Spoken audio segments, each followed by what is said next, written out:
नमस्कार, मैं हूं जगरूप सिंह और आप देख रहे हैं टुडे न्यूज। टुडे न्यूज हर कदम सच के साथ।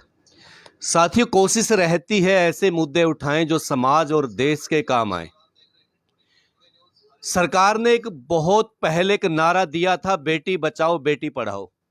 उस नारे को सार्थक करने के लिए सरकार ने हजारों करोड़ के विज्ञापन जारी किए।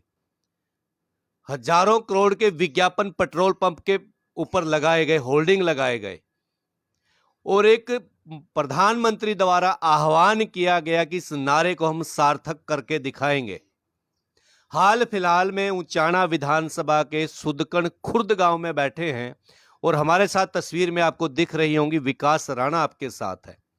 आपने ऊपर टैगलाइन में पढ़ लिया होगा कि बेटी बचाओ बेटी पढ़ाओ के नारे की एक प्रकार से पोल खुलती नजर आ रही है और सरकार मौन क्यों है, यह क्वेश्चन खड़ा करती दिखाई दे रही है विकास राणा।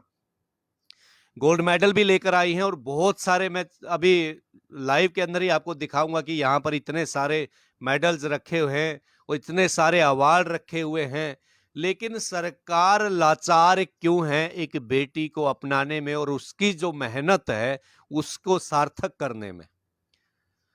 सबसे पहले विकास राणा, स्वागत है आपका। थैंक यू सर, आप सभी को मेरा नमस्कार। हाल फिलहाल कई बार सोशल मीडिया के ऊपर आपकी वीडियो देखी हमने, आपने अपना जो दुख है वो जाहिर किया है और दिख रहे हैं मेडल। मैं एक बार बात करने से पहले मैं एक बार मेडल आपको दिखाना चाहूँगा और वो चीज़ें दिखाना चाहूँगा ताकि आप तक भी वो बात पहुँचे। और सब साथियों से एक निवेदन है साथियों, हर मुद्दे पर मैं नहीं बोलता कि आप लाइक करो, शेयर करो, दबा के लोगों तक पहुँचाओ, लेकिन जो असली मुद्दा होता है, ग्राउंड का मुद्दा होता है, हम उसको बोलते हैं कि सरकार तक, प्रशासन तक पहुँचाओ। वैसे तो पहुँचाने में विकास राणा ने कोई कसर नहीं छोड़ी, लेकिन फिर भी आप सब साथियों का आशीर्वाद और साथ मिले तो किसी की जिंदगी और भविष्य बन सकता है। मैं एक बार कैमरे को घुमाऊंगा, आप सब साथियों को दिखाना चाहूंगा। जितने भी साथी जुड़े हैं, वीडियो को ज्यादा से ज्यादा शेयर जरूर करें। और इतने सारे मेडल लेकर भी, इतनी सारी उपलब्धियां लेकर भी अगर कोई अपना भविष्य ना बना सके तो आने वाली जो संतानें हैं, जो और भविष्य हैं, जो और लड़कियां हैं, तो उनको हम क्या शिक्षा दे सकते हैं और क्या दिशा दे सकते हैं। ये देख सकते हैं आप, ये विकास राणा है, इनका घर है और यहाँ पर पहुंचे हैं हम दिखाने के लिए वास्तविकता कि ग्राउंड पर मेहनत करने के लिए और जो इनका खेल है उसके बारे में भी बताएंगे और सरकार कन्नी क्यों काट रही है और सरकार सुनवाई क्यों नहीं कर रही। ये आपने देख लिया होगा। सबसे पहले विकास राणा जी, दर्शक जानना चाहेंगे क्या आपका गेम हो और आपने कहाँ कहाँ तक खेला, कौन से मेडल आपने जीते। मेरा स्कीइंग गेम है जो बर्फ़ों पे खेला जाता है। अगर नॉर्मल हम हरियाणवी भाषा में बोले तो 2 लकड़ी के फट्टे होते हैं पैरों में पहन के और 2 लकड़ी के डंडे होते हैं, हम जिनको स्टिक बोलते हैं, वो हाथ में लेके हम 10 किलोमीटर, 5 किलोमीटर, 15 किलोमीटर, 1.4 किलोमीटर दौड़ते हैं उसमें। तो ये गेम आपने क्यों चुना, क्योंकि दर्शकों के मन में भी सवाल आ गया होगा, क्योंकि हम उचाना विधानसभा में बैठे हैं, ग्रामीण इलाका है, पिछड़ा हुआ इलाका है, सबसे पिछड़ा हुआ जींद और जींद में उचाना। क्योंकि हरियाणा के अंदर जब बात चलती है कि जींद बहुत पीछे था, वैसे तो जींद में मंत्रियों की भरमार रही है, जींद जिले में 4-4 मंत्री रहे हैं, लेकिन अभी तक विकास नहीं हुआ। और विकास का तो विकास होना बहुत दूर की बात है, क्योंकि एक लड़की है और खासकर हमारे हरियाणा में कास्टिज्म का गेम खेला जाता है। जब राजनीति इलेक्शन होते हैं तो कास्टिज्म का गेम खेला जाता है और कास्टिज्म को अहम रोल दिया जाता है और जात पात बांटने में नेता लोग पीछे नहीं रहते। शायद कहीं ना कहीं जो मुझे लगता है कि विकास राणा भी उसी का शिकार हो गई है। तो ये गेम क्यों चुना आपने। बचपन से मैं अपने फूफा जी के पास रहती थी, वो खरक गांव डिस्ट्रिक्ट भिवानी से आर्मी में थे। तो मतलब जो मेरा पढ़ाई लिखाई खेल वेल सब उन्हीं ने जो प्लान किया था उसी के मुताबिक था। तो उन्होंने ही मुझे इस गेम में भेजा था। पहले मतलब उनका सपना था कि मैं उनका नाम रोशन करूं। जब मुझे लगा कि रियल में देखो होता है कि जन्म देने वाले से पालने वाला बड़ा होता है, तो उनके अपने सपने को मैंने अपना बना लिया और उसी सपने के तहत मैंने मतलब दिल दिल से और दिन रात मेहनत की है। तो कौन से आपने अभी तक गेम खेले, मतलब कौन से मैच खेले, कब कब खेले, कौन से मेडल आपने जीते हैं? मैंने 2011 में स्टार्ट किया था। तब मैंने कोर्स किए थे जवाहर इंस्टीट्यूट से, जो पहलगाँव में है। उसके बाद धीरे-धीरे मैं इसमें बढ़ती रही, लेकिन हम सी लेवल के लोग होते हैं क्योंकि हम ग्राउंड के हैं, तो हाई एल्टीट्यूड वालों को कंपेयर हम मतलब ऑक्सीजन ज़्यादा लेते हैं, हमारा स्टेमिना कम होता है, तो वहाँ तक पहुँचने के लिए 11 से लेके 16 तक मुझे हार्ड वर्क करना पड़ा और 16 में मेरी 2016 में 4th पोजीशन आई, जिसके बेस पे मेरा एशियन में सिलेक्शन हुआ।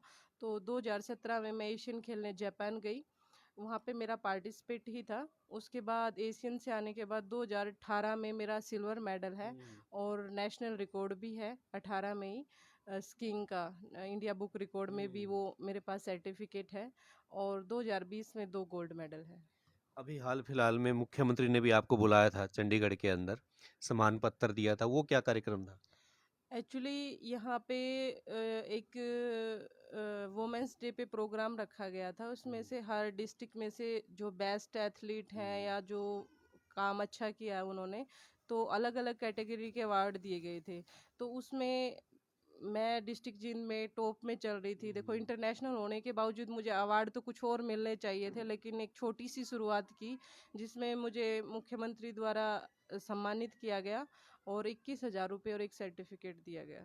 तो सरकार से क्या डिमांड आपकी, क्योंकि गेम बहुत महंगा है, और जो इतना महंगा गेम, और एक जमींदार जो खेती बाड़ी करने वाला किसान होता है, किसान के पास इतनी औकात नहीं होती कि वो इतने महंगे खेल से अपने बच्चों को आगे बढ़ा सके। तो अब तक का सफर क्या रहा आपका, कितने पैसे वगैरह की व्यवस्था कैसे किया आपने? 2016 तक 15 तक मेरे फूफा जी थे, वो एक्सपायर हो गए। तो तब तक तो वही मतलब पूरा कर रहे थे कि भाई जैसे भी है कि बेटी को आगे बढ़ाना है। तो उसके बाद वो एक्सपायर हो गए, उनकी डेथ हो गई, तो फिर मेरे मतलब जो सोर्स थे ख़त्म हो गए इनकम के। तो फिर मैंने अपने मम्मी पापा को बोला ऐसे ऐसे है, तो मम्मी पापा ने बोला बेटा महंगा गेम है, हम इतना एफर्ट नहीं कर पाएंगे और चलो जितना भी है हम करेंगे। तो इन्होंने बहुत कोशिश की तो धीरे धीरे मतलब देखो, माँ बाप कभी कमी नहीं छोड़ते और मेरे माँ बाप ने हमेशा बेटे से ज़्यादा बेटी को आगे बढ़ाया है, खर्च भी किया है। तो वो चीज़ इन्होंने की। उसके बाद 2018 में मेरी मतलब तकरीबन बस हो गई थी, क्योंकि घर के मतलब देखो कितना कमा सकता है, मतलब साल का 3 लाख या 2 लाख रुपए बजट आता होगा घर का। तो उसके बावजूद भी मेरे माँ बाप ने साल का मुझे 6-6 7-7 लाख रुपए दिया है, क्योंकि दिसंबर से लेके मार्च तक 4-5 महीने कश्मीर बैठना है आपको। दिन का 1700-1800 रुपये जाता था उस टाइम पे। तो आप खुद देख लीजिए कि कितना। और मेरे पास किट नहीं था। 2021 तक मेरे पास अपना किट नहीं था, मैं दूसरों से मांग के ही खेलती थी। और जब एशियन भी खेली हूँ तो दूसरों की किट से ही खेली हूँ, तब भी अपनी नहीं थी। अगर सरकार ने मुझे उस टाइम भी सपोर्ट किया होता तो शायद मैं 2 ओलंपिक खेल चुकी होती, लेकिन अभी तो एक भी नहीं खेला आज तक। तो उसके बाद मैंने अपने मैं जैसे राजपूत समाज से आती हूँ, तो उनके कुछ भाइयों को बोला कि भाई ऐसे ऐसे है, तो मुझे प्रॉब्लम है। बोला कोई नहीं, आप मेहनत करो, हम आपको सपोर्ट करेंगे। तो उन्होंने मुझे कुछ बजट भेजा था, मुझे नहीं पता वो कैसे कहाँ से कलेक्ट किया, बट मुझे मिला था।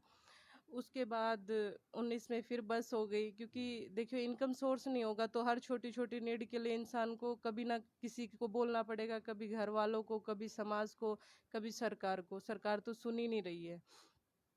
तो 2019 में मैंने नेशनल सिर्फ 18 में मेरा मेडल आया था। 19 में कुछ बजट था नहीं, रहने खाने का हुआ नहीं, तो मैं वहाँ गई, सिर्फ पार्टिसिपेट किया और आ गई, ताकि लोगों को ये ना लगे गेम छोड़ दिया। उस टाइम लोगों ने पूछा भैया प्रैक्टिस के लिए नहीं आए, तो क्या बोल सकते थे उनको कि भाई हमारे पास पैसे नहीं थे। हमने सिर्फ इतना बोला कि घर में कुछ निजी प्रॉब्लम थी तो हम इसलिए नहीं आए। फिर 20 में मुझे इंडियन ऑयल ने स्पॉन्सर किया। इंडियन ऑयल ने मुझे सितंबर से ही धर्मशाला में भेज दिया था प्रैक्टिस के लिए, और वहाँ पे मैं सितंबर से लेके दिसंबर तक प्रैक्टिस किया। उसके बाद गुलमार्ग गई दिसंबर में और 2 गोल्ड मेडल आए। अगर इंडियन ऑयल मुझे स्पॉन्सर नहीं करती तो मुझे शायद गोल्ड मेडल नहीं मिलते, क्योंकि बिना पैसे के मतलब गेम हो ही नहीं सकता, इतना महंगा है।